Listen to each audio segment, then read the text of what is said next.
Therefore, we might expect the blessing of God in our proceeding.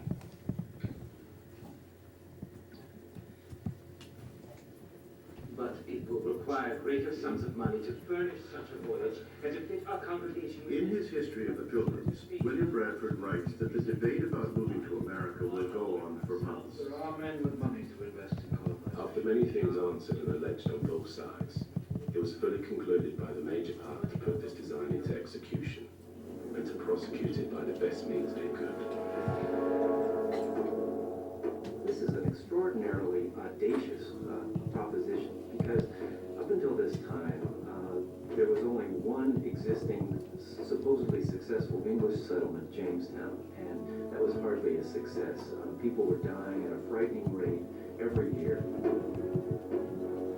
In 1617, North America is home to only about 2,000 Europeans. But there are as many as 50 million native inhabitants.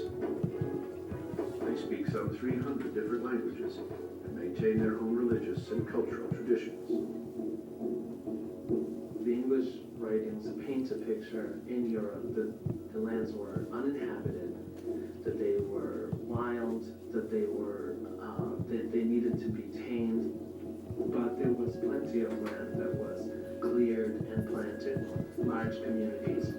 It was a very complex and developed society, and a very ancient society. With the arrival of the Europeans, those ancient ways of life are being thrown out of balance.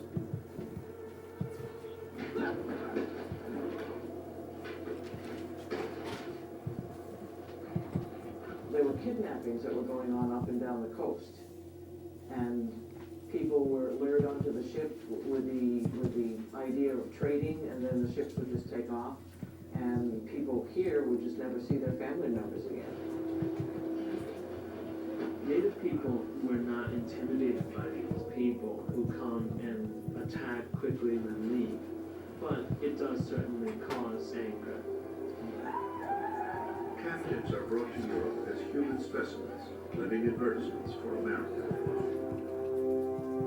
Some of the early English impressions of our people talk about native people being very tall and extremely strong. The descriptions of the Indians are designed to say the Indians are healthy, they're prosperous, and that means that the land is good and will be good for us as well. After much debate, members of the congregation decide that their proposed colony should be in Virginia, a large area over which England claims ownership. But before they can move to Virginia, they must get permission from England's King James. This concession is a fine work of art. Obedience is due unto me. I the actor, if the thing being commanded be not against God's word, or passive, if it be. Active and passive obedience. And what profit do they believe might arise in this place, these most northern parts of Virginia? Fishing, Your Majesty.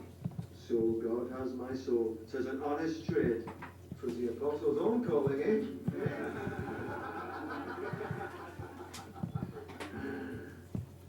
If they wish to try their skill in the wilderness, very well.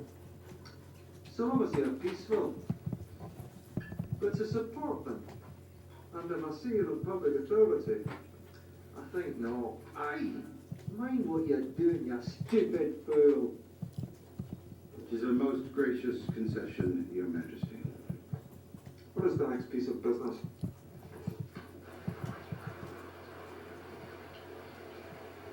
The king says he will look the other direction, so long as we are peaceful.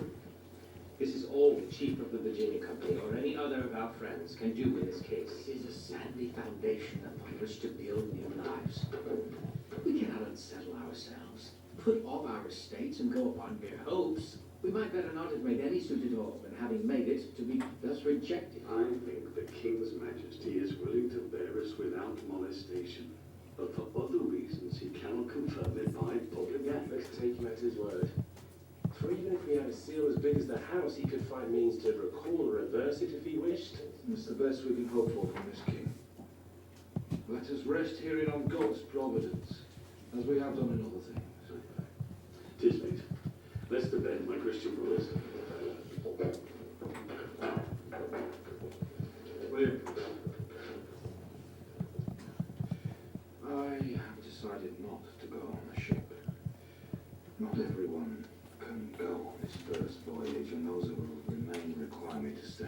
Nay, those who venture into the wilderness have a greater need of thy guidance, my friend. They will have thee. Well, who will guide me? I'm not ordained.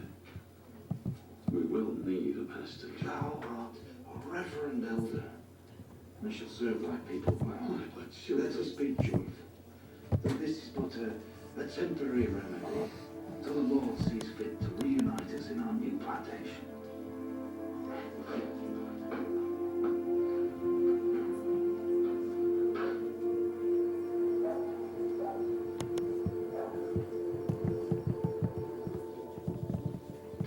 How many shall go with us then? Always go out with the flow. 5 score is not many to start a new town in such a remote place. 'Tis enough. I dare not trust my daughter to such chances. He will never survive this voyage. He is healthy.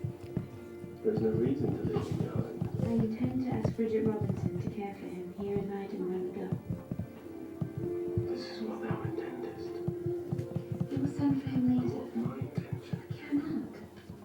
Rather, I care enough to follow you across the ocean, but not enough to risk the life of my son. If God blesses our venture, we 3 shall meet happily in America. And if he blesses us not, we shall meet him again in heaven.